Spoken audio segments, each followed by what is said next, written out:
भाई थोड़ा गैप रख के ठहरो ना, इसके ऊपर गिर जा रहे हो। रहमतुल्लाहि व बरकातहू।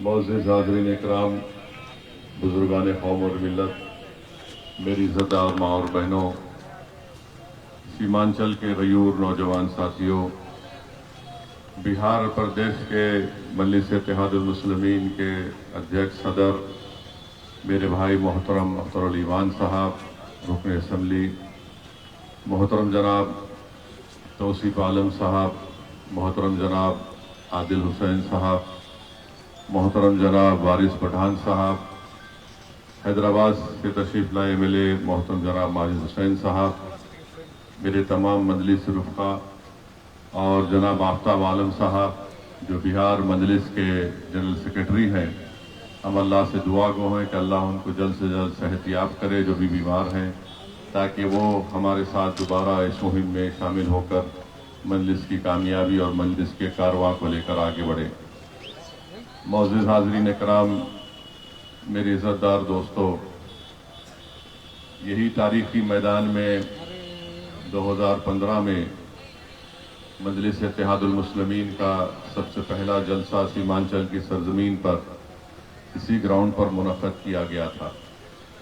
मुझे अच्छी तरह याद है कि जब ये जलसा हो रहा था, इस ग्राउंड में, इस मैदान में पूरा पानी भरा हुआ था और बहुत से हज़ारों की तादाद में लोग यहाँ पर आए थे, खुद से आए थे और इस मैदान में पानी की मौजूदगी के बावजूद भी वो बड़े इत्मीनान और आराम से ठहर कर MIM पार्टी के जलसे को उन्होंने कामयाब किया। मैंने इस मैदान में खड़े होकर कहा था कि मजलिस सीमांचल की सरजमीन पर आई है, यहाँ पर इंशाअल्लाह ताला हम अपना झंडा यहाँ पर लगाएंगे और कभी भी हम मुड़कर नहीं देखेंगे, ना हम इस सरजमीन को छोड़कर जाएंगे। मैंने बार बार आपको ये बात कहा है कि मैं यहाँ पर अपनी मकबूलियत में इजाफा करने के लिए नहीं आया हूँ। मैं यहाँ पर आया हूँ, मजलिस यहाँ पर आई है ताकि यहाँ पर सीमांचल की आवाम से इंसाफ हो सके। और हमारा मानना यह है कि हमारे नौजवानों का मुस्तकबिल उस वक्त अच्छा होगा, हमारे बुजुर्ग और हमारी माँ और बहनों की आंखों से आंसू उस वक्त रुकेंगे जब यहाँ के नौजवानों को हम एक सही राह पर लेकर जाएंगे। और उस वक्त भी कहा हूँ, आज भी कह रहा हूँ, याद रखिए मेरी इस बात को, जब तक आप अपने हाथों से, अपने आंसुओं से, अपनी दुआओं से, अपने खून पसीने से आप अपनी लीडरशिप को नहीं बनाएंगे, आपके ख्वाब मुकम्मल नहीं होने वाले हैं। हमारे ख्वाब उसी वक्त मुकम्मल हो सकते हैं जब हम अपनी एक लीडरशिप को बनाएंगे। याद रखिए, बिहार प्रदेश की एक तल्ख हकीकत है, वो हकीकत ये है कि हर समाज का उनका एक नेता है, और अगर आप अपने नेता को बनाएंगे तो कोई नेता आसमान से आने वाला नहीं है, कोई नेता जमीन से निकलने वाला नहीं है। आप ही के दरमियान से आपको अपनी लीडरशिप को बनाना है। यकीनन मैं आपसे इस बात का, आपके दरमियान में खड़े होकर इस बात का इकरार करता हूं कि 5 साल पहले हम तमाम ने बड़ी मेहनतें की, काविशें की, कुर्बानियां दी और हमको कामयाबी मिली। 5 विधायक हमारे कामयाब हुए, मगर बड़े अफसोस की बात है कि 4 उसमें से गद्दार निकले, अपना ईमान और अपना ज़मीर बेचकर वो सीमांचल की सरजमीन पर बसने वाले गयूर अवाम के पीठ पे खंजर घोंपा।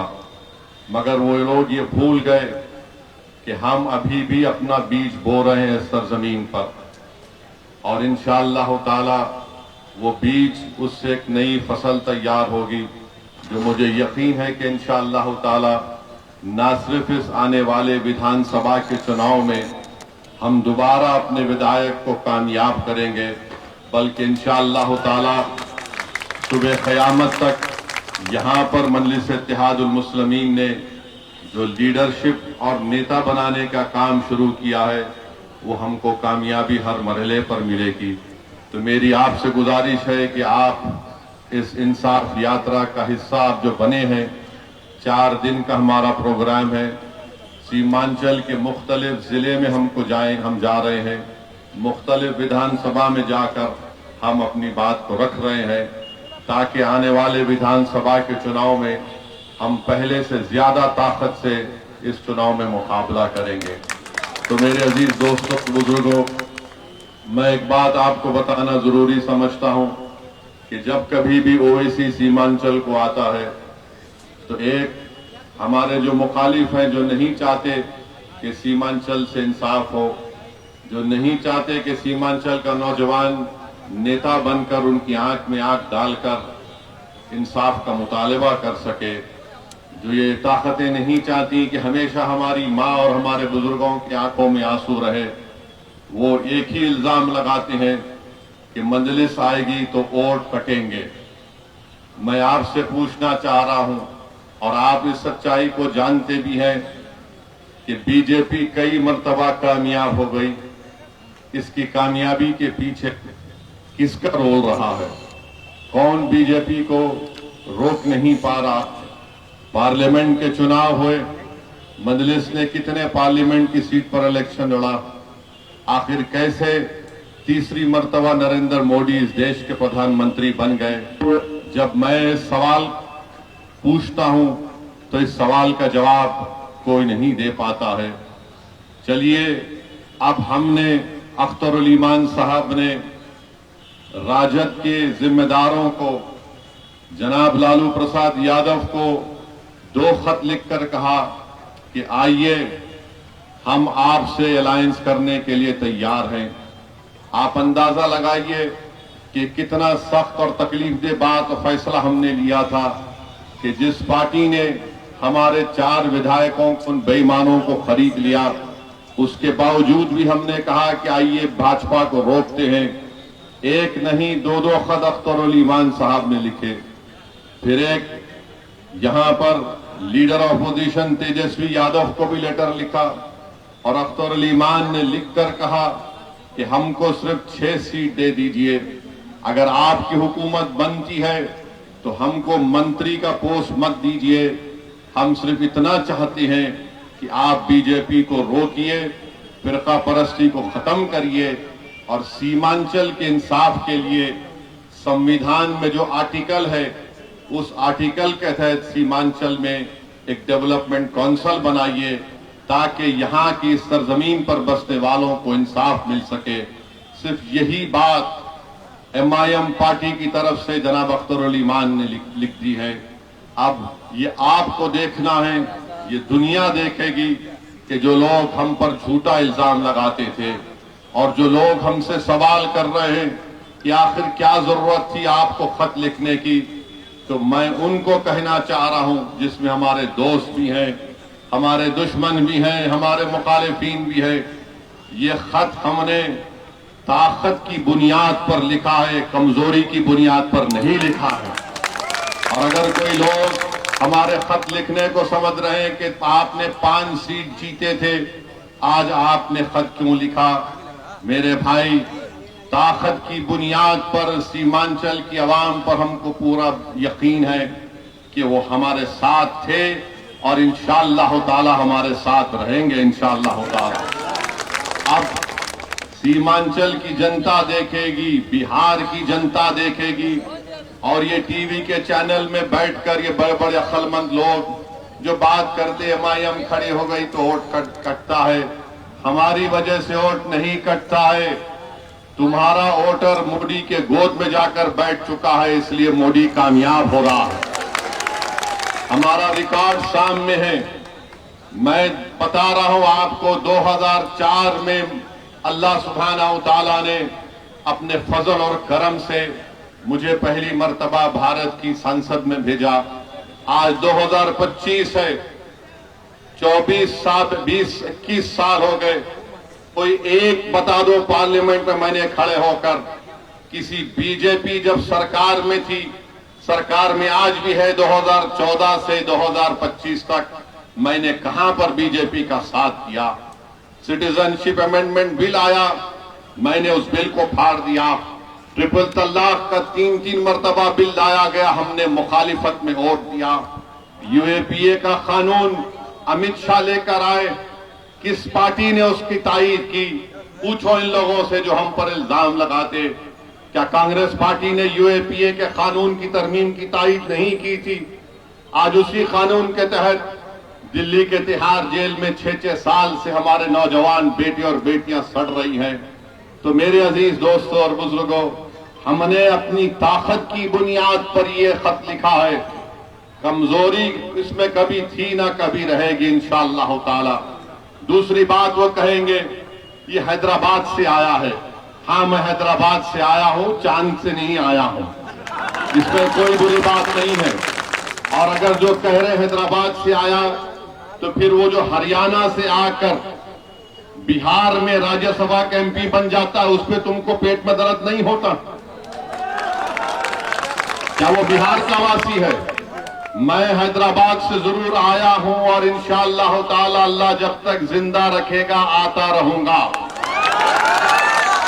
दुनिया की कोई ताकत मुझे सीमांचल और बिहार आने से रोक नहीं सकती इंशाअल्लाह ताला। सिर्फ मौत ही मुझे रोक सकती है। मगर अगर मेरे आने से तुम्हारी नींद हराम हो गई है, तुम्हारा चैन बर्बाद हो चुका है, तो मेरा आना कामयाब हो गया, क्योंकि तुम इस आवाम को धोखा दे रहे थे। आज आवाम में बेदारी पैदा हो गई। तीसरा वो बोलते हैं लीडरशिप कहां बनेगी? मेरे भाई, जब किसान जमीन में बीज बोता है तो आसमान की तरफ देखकर दुआ करता है कि रब्बे कायनात, मैं तेरी इस बनाई हुई जमीन पर इस बीज को बो रहा हूं, तू करम फरमा दे ताकि इस बीज से फसल पैदा हो जाए। यही दुआ असदुद्दीन ओवैसी 2015 से कर रहा, जिंदगी भर करता रहेगा। हम यहां पर आपकी लीडरशिप को ठहराएंगे। बहुत अरसा गुजर चुका, 1950 से करीब 20 साल कांग्रेस की सरकार रही, उसके बाद राजद की सरकार 15 साल रही, अब नीतीश कुमार को 20 साल 21 साल हो चुके हैं। बताइए आपकी आवाज कहां पर है? आपकी आवाज कहीं पर नहीं हुई, आपकी आवाज को उठने नहीं दिया जाता। इसीलिए आज अगर ओवैसी से दुश्मनी है तो इनको दुश्मनी सिर्फ इस बात से है कि कौन है यह शख्स जो इनको बेदार कर रहा है और इनके हक को मनवाने के लिए इनको नेता बनाने की बात कर रहा है। इनको हमसे दुश्मनी सिर्फ इसीलिए है कि इनकी जबान से लफ्ज सीमांचल नहीं निकलता था। मजलिस ने जब सीमांचल बोलना शुरू किया तो ये सब तोते की तरह सीमांचल सीमांचल बोलना शुरू कर दिए। तो मेरे अजीज दोस्तों और बुजुर्गों, मेरी इज्जतदार मां और बहनों, इन बातों को जहन नशीन कर लीजिए कि ये आएंगे फिर से। हम तो आज भी कह रहे हैं कि बात कर लो हमसे, तुम बात कर लो हमसे। हम भी नहीं चाहते कि दोबारा यहां पर बीजेपी की सरकार बने। हम भी चाहते हैं कि बीजेपी को रोका जाए। तेलंगाना में जाकर देखिए, पूछिए वहां के कांग्रेस के नेताओं से कि मजलिस ने क्या रोल अदा किया था। मेरे अजीज दोस्तों और बुजुर्गों, बीजेपी आज इस मुल्क में सबसे ज्यादा अगर किसी को निशाना बना रही है तो सेकुलरिज्म को खत्म करना चाहती है। बीजेपी संविधान को कमजोर करना चाहती है। किसी के घर पर अगर बुलडोजर चलता है तो मेरे घर पर चलता है। मेरे नाम निहाद हमदर्दों के घर पर बुलडोजर नहीं चलता। अगर किसी बच्चे को आई लव मोहम्मद का पोस्टर उठाता है तो उसका पोस्टर छीन लिया जाता है। अगर इनके नेताओं का नाम लिखकर आई लव लिख दिया जाए तो कोई उन पर कुछ नहीं कहता। किसी के मदरसे को अगर बर्बाद किया जा रहा है तो मेरे मदरसे को बर्बाद किया जा रहा है। मेरे हमनवा या मुझसे जबानी मोहब्बत करने वालों को कोई तकलीफ नहीं होती। याद रखिए, वक्फ का कानून जो बीजेपी ने बनाया, दुनिया ने देखा कि असदुद्दीन ओवैसी ने आपकी तरफ से, मजलिस की तरफ से खड़े होकर उस कानून की धज्जियां उड़ाई। उस कानून को बनाने का मकसद एक ही है कि भारत के मुसलमानों की वक्फ की जायदाद को खत्म करके रख दिया जाए। उस कानून को बनाने का मकसद एक ही है कि हमारे वक्फ बोर्ड में गैर मुस्लिम हजरात को मेंबर बनाकर हमारी जायदादों को डायरेक्ट मैनेजमेंट में लेकर उसको खत्म करके रख दिया जाए। एएसआई के नाम पर जो हमारी जायदाद वक्फ की है उसको हमसे छीन लिया गया। लिमिटेशन का कानून लगाकर जो वक्फ की जायदाद पर जो चोर हजरात काबिज है उनको मालिक बनाया जाए, इस कानून को भी हमको याद रखना है। बहरहाल मेरे अजीज दोस्तों और बुजुर्गों, हम आपसे एक ही अपील कर रहे हैं कि मजलिस आपकी जमात है, मजलिस पार्टी को आप कामयाब करिए।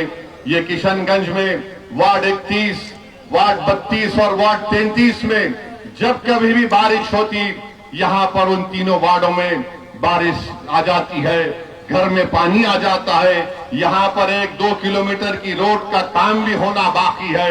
इंशाअल्लाह ताला वो काम भी रुकेगा। और जो लोग हमको गाली देते हैं, अरे किशनगंज शहर में ये जो टुक टुक ऑटो चलता है उस पर ट्रैफिक पुलिस जुल्म कर रही है, उसको तो रुका दो कम से कम। हमको गाली देने से बेहतर है कि तुम गरीबों की तो बात करो।